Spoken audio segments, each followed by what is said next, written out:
Hello friends, आज हम बात करने वाले हैं आपके हिंदी के बहुत ही ज़्यादा इम्पोर्टेंट टॉपिक के बारे में। तो टॉपिक आप देख सकते हैं, टॉपिक आपका क्या है। टॉपिक है आपका हिंदी का सूरदास। सूरदास जी का जीवन परिचय आज हम इस वीडियो में देखने वाले हैं। तो बात करें सूरदास जी के जीवन परिचय में, तो सबसे पहले बात यही कर लेते हैं कि जीवन परिचय में इम्पोर्टेंट क्या होते हैं, इम्पोर्टेंट फैक्ट क्या होते हैं।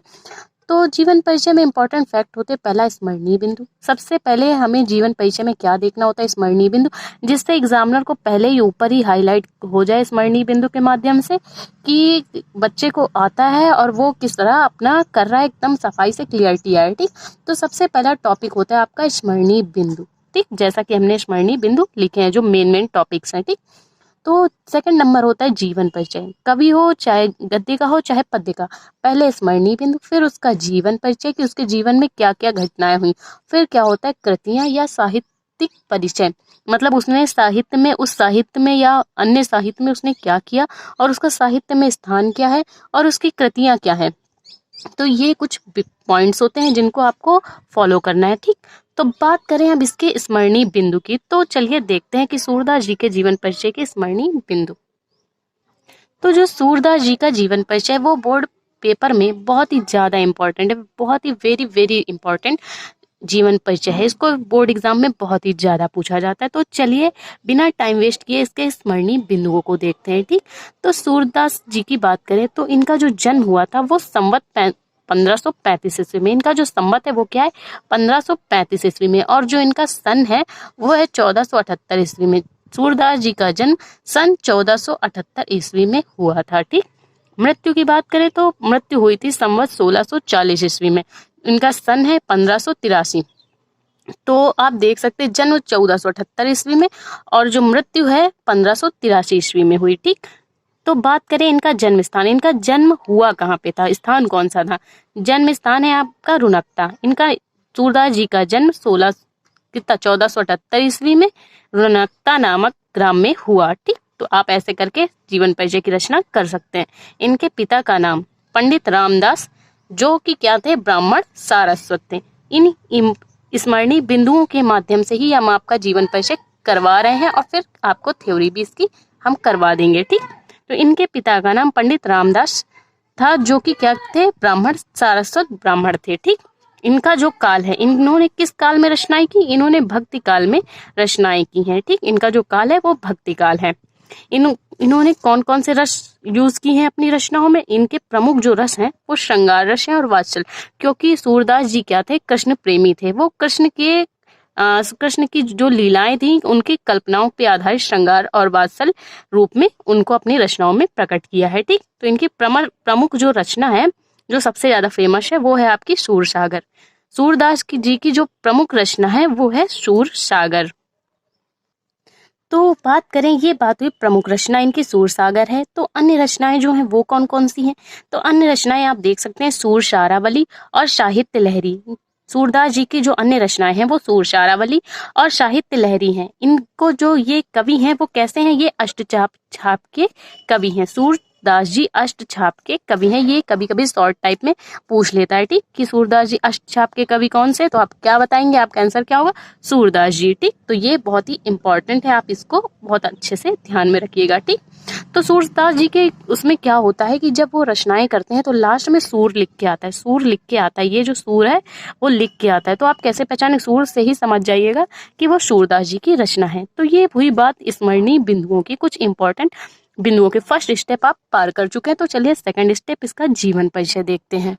तो अब बात करते हैं सूरदास जी के जीवन परिचय की। अभी हमने स्मरणीय बिंदु फर्स्ट टॉपिक पार कर लिया है, तो अब इसके बाद आती है सेकंड टॉपिक, जो इनका जीवन परिचय है वो क्या है, तो आज हम इसको भी देखेंगे। ठीक, सूरदास जी को काव्य साहित्य का सूर्य कहते हैं। सूरदास जी को काव्य साहित्य का सूर्य। सूर्य कैसा होता है, सूर्य जो अत्यधिक चमकता है, मतलब कि काव्य साहित्य में जो सबसे अधिक चमकदार है, सबसे अधिक जो पॉपुलर टाइप्स हैं वो कौन से हैं, सूरदास जी। ठीक, इन्हें काव्य साहित्य का सूर्य भी कहते हैं। ठीक, सूरदास जी का जन्म, जैसा कि हमने स्मरणीय बिंदु में आपको समझाया था कि सूरदास जी का जन्म 1478 ईस्वी में, आप देख सकते हैं, इसको हमने हाईलाइट किया हो, तो आपको भी ऐसे ही हाईलाइट करना है जिससे एग्जामिनर की नजर डायरेक्ट इस पे पड़े। ठीक, सूरदास जी का जन्म आगरा के, कहाँ पे, आगरा के समीप रुनकता रुणकता नामक ग्राम में हुआ। कहाँ हुआ? रुणकता नामक ग्राम में हुआ। इनके पिता का नाम, सूरदास जी के पिता का नाम क्या है? पंडित रामदास, जो क्या थे? अभी हमने स्मरणी बिंदु में आपको बताया, ब्राह्मण सारस्वत थे। सूरदास जी के पिता का नाम क्या है? पंडित रामदास, जो कि क्या थे? ब्राह्मण सारस्वत। अब बात हुई कि ब्राह्मण, आप जानते हैं कि पंडितों के घर के लड़के पहले ही कथावाचन और जो उनकी प्रारंभिक शिक्षाएं घर पे ही हो जाती है, उनको ज्यादातर शिक्षाएं घर पे दी जाती हैं। ठीक, तो अब भाई सूरदास जी को की प्रारंभिक शिक्षा जो थी वो कैसी हुई? घर पे हुई। ठीक, तो सूरदास जी सब बहुत विद्वान कहते हैं, हम लोग भी जानते हैं इतिहास में कि सूरदास जी को अंधा कहते हैं, कि सूरदास जी जन्म से अंधे थे। तो इस पर भी कुछ मत हैं, तो आप चलिए देखते हैं। सूरदास के अंधत्व को लेकर विद्वानों में विवाद है। क्या है? सूरदास के अंधत्व को लेकर विद्वानों में क्या है? विवाद है। कुछ विद्वानों का मत है, कुछ विद्वान कहते हैं कि सूरदास जी जन्मांध है, मतलब वो जब से पैदा हुए उनके जन्म से ही वो अंधे हैं। क्या है? जन्मांध अंधे हैं। परंतु कुछ का कहना है कि श्री कृष्ण की, किसकी लीलाओं में? श्री कृष्ण की बाल लीलाओं, श्री कृष्ण की बाल लीलाओं में उनके रूप, रंग और कल्पनाओं के आधार पर इन्हें जन्मांध माना जाता है। परंतु कुछ विद्वान इनको जन्मंधा, मतलब जन्म से अंधा मानते हैं। परंतु कुछ कहते हैं कि कृष्ण लीलाओं में ये इतने खो जाते थे, इतने अंधे हो जाते थे कि उनके रूप, रंग और कल्पनाओं के आधार पर इनको अंधा माना जाता है। ठीक, चलिए आगे देखते हैं। तो एक बार क्या हुआ? एक बार जो सूरदास जी हैं, आपके कवि सूरदास जी, वो क्या हुआ? वो मथुरा गए, मथुरा के गौ घाट गए। मथुरा के गौ घाट किसको देखने गए? वल्लभाचार्य को। इनके जो गुरु हैं उनका नाम क्या है? वल्लभाचार्य। तो एक बार सूरदास जी मथुरा के गौ घाट में वल्लभाचार्य जी के दर्शन के लिए गए। ठीक, और उन्हें स्वरचित पद गाकर सुनाया। तो हमने जैसा कि आपको पहले बताया कि पंडितों के घर में पहले ही आपको मतलब कि संस्कृत की शिक्षा, प्रारंभिक शिक्षा घर पे दे दी जाती है। तो इसी कड़ी में वो क्या थे? सूरदास जी पहले से ही उनकी प्रारंभिक शिक्षा हो चुकी थी, जिससे वो पद्य रचना करने लगे थे। तो एक बार जब सूरदास जी मथुरा के गौ घाट में वल्लभाचार्य जी के दर्शन के लिए गए, तो उन्होंने उनको स्वरचित पद्य गाकर सुनाया, जिससे वल्लभाचार्य ने इन्हें अपना शिष्य बना लिया। वल्लभाचार्य ने क्या किया? इनको अपना शिष्य बना लिया। किसको? सूरदास जी को।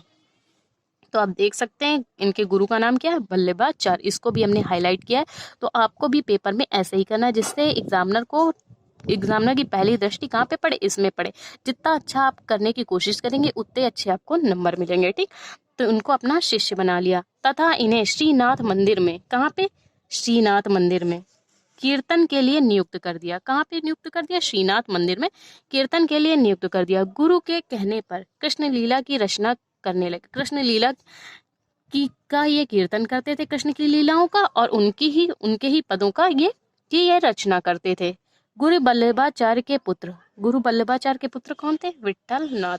इसको भी शॉर्ट में पूछ लेता है कि अष्टछाप की रचना किसने की? विट्ठल नाथ ने। और अष्टछाप जो मान लीजिए एक पुस्तक है, उसमें जो रचनाएं की गई हैं वो सूरदास की।